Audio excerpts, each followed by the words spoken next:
Hello everyone, so today in this video I'm going to show you how to knit open lace and fine lace combination patterns on the Brother 950 or 950i.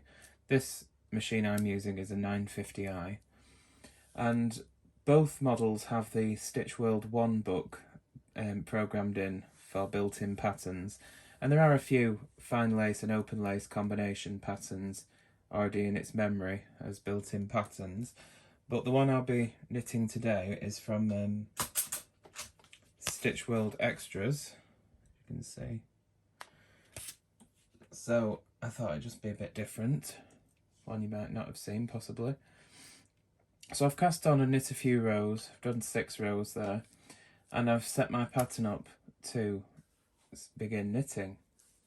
So I've got my extension rails on since I'm using more than 60 stitches, and if you look at the lace carriage, you can see we do have an F and N setting, fine lace, normal lace, and you'll be switching between the two according to the memo information on the display.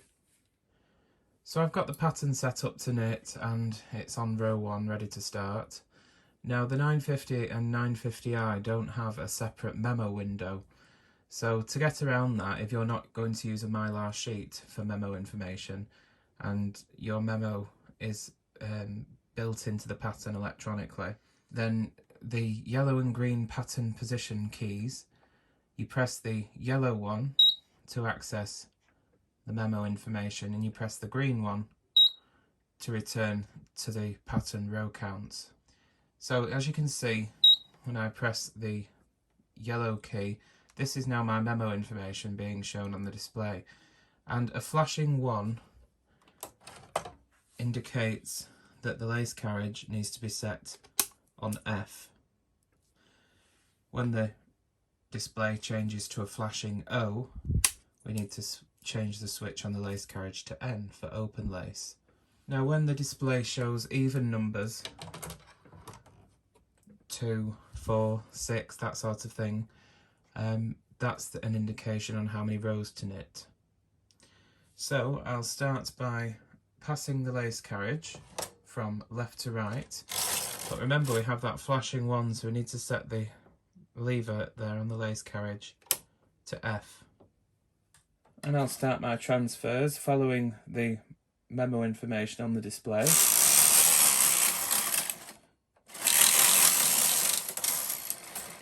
The display now shows 2, so I need to knit 2 rows with the main carriage.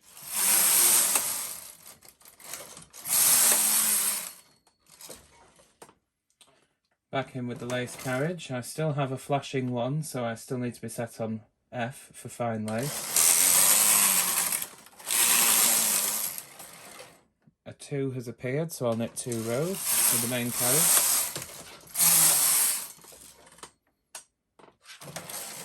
Flashing 1, fine lace, and always go slow and steady with the lace carriage at an even pace, because if you go too fast it can jam up and you can damage the needle channels on your needle bed. I have a 2, so I knit 2 rows with the main carriage.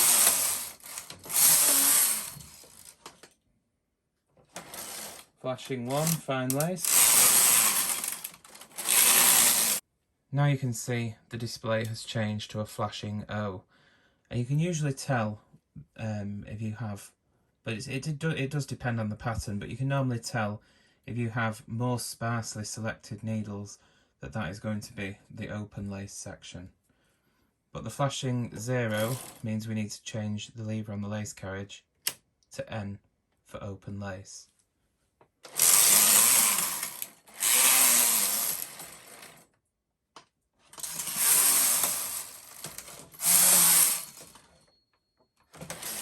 Flashing 1, F for fine lace.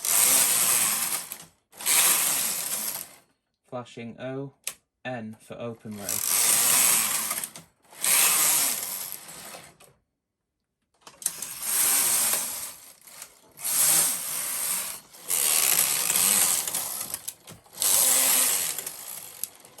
Of course you can change back from the memo window onto your pattern row count display by just simply pressing the green button at any point, and it takes it back to your row number in your pattern.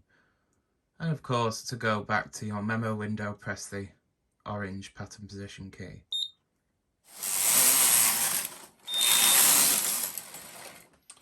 So that beep signals the end of the pattern repeat.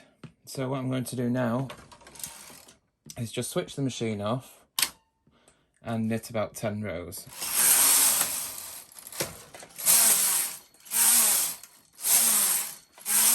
So I thought this would also be a good opportunity to show you the Brother KA-8310 automatic linker.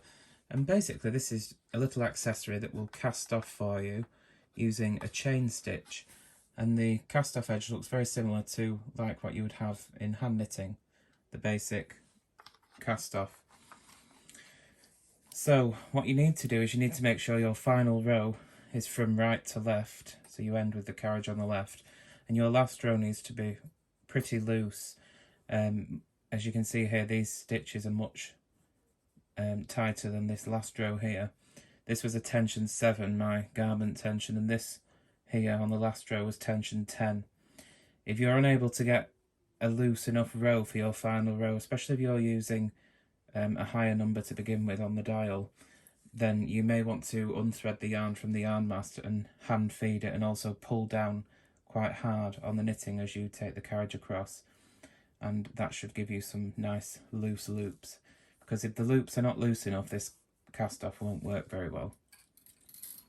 So this is the linker. It has the hand crank here that does all the work, and you have the little lever at the back that unlocks it and that locks it.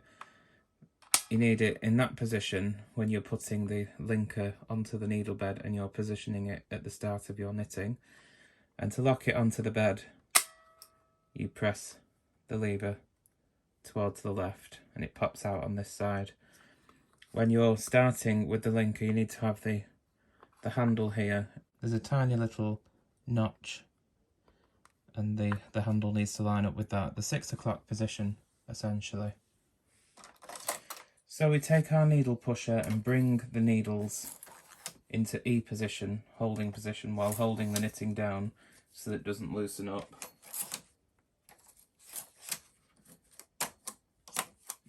Now to position the linker on the needle bed, you either need to slide it on from the end or hook the front lip here, you can see that, over the front bottom edge there of the needle bed, and then sit it back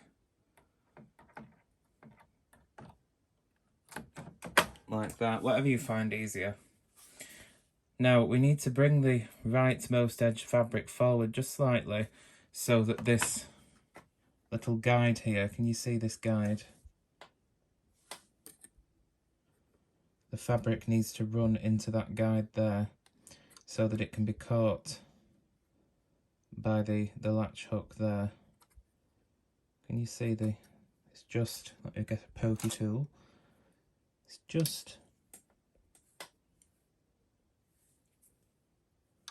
just in there, and your loops will be caught by this latch, hook and latch, basically like a needle on the machine, and it will pull the loops through each other and cast off. So with the linker on the bed and with it still in the unlocked position where you can slide it back and forth easily, guide the right edge of the fabric into that nylon guide at the front of the left side of the linker, and just as the needles start to pull back, lock the linker in place on the needle bed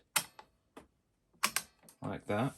Make sure it is locked in place. You may have to move it to the left or to the right very marginally to make sure it's locked in place, but when it's locked it shouldn't move. And of course make sure the handle is in the 6 o'clock position when you're positioning it to begin linking.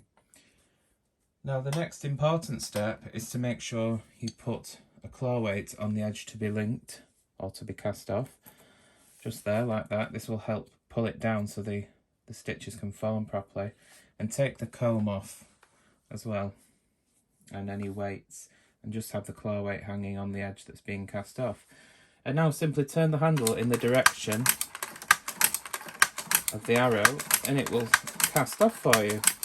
Don't go too fast or it won't work properly. Just go at a steady pace.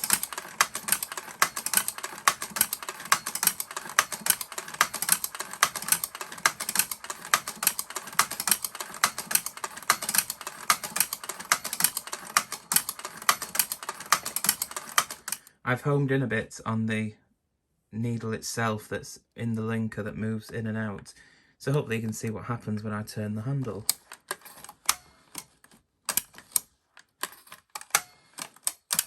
You see why you need a loose row, otherwise this cast off would be very tight.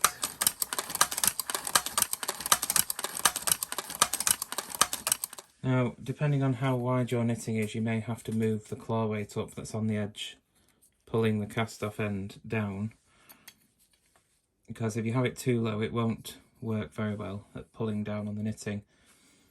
So just keep going.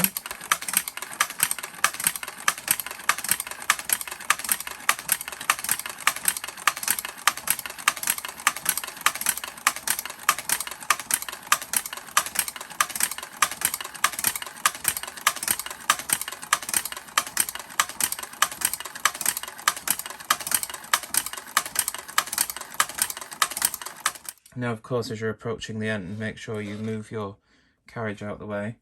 And if you've already cut your yarn like I have here, then make sure you keep hold of this so it doesn't get too loose. And just finish casting off.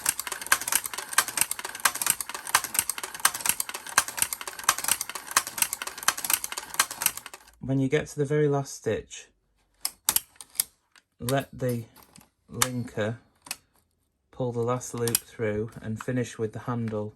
You just see it going out of shot here where I'm pointing. Make sure that's in the 6 o'clock position and your stitch is still on the hook.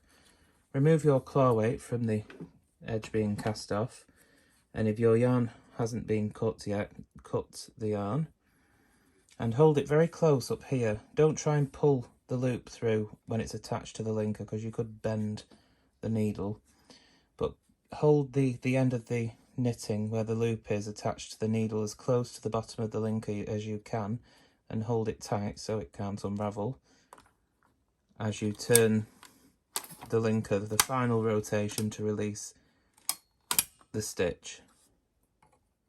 And then that last loop there, we can just pull that all the way through to fasten it off.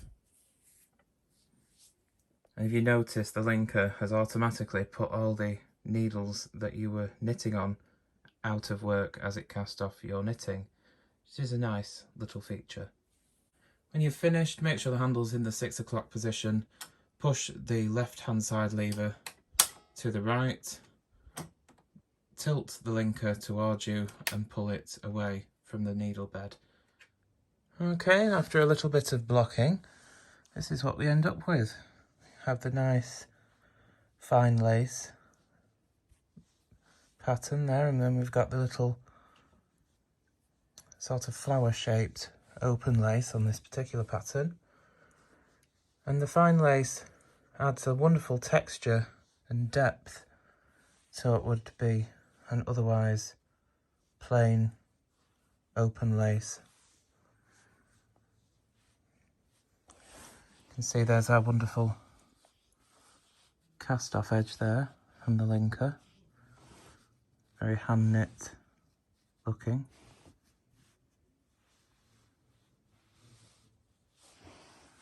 There you go. That is knitting open lace and fine lace combination patterns on the Brother KH-950 or KH-950i. Hope you found this useful and thanks for watching.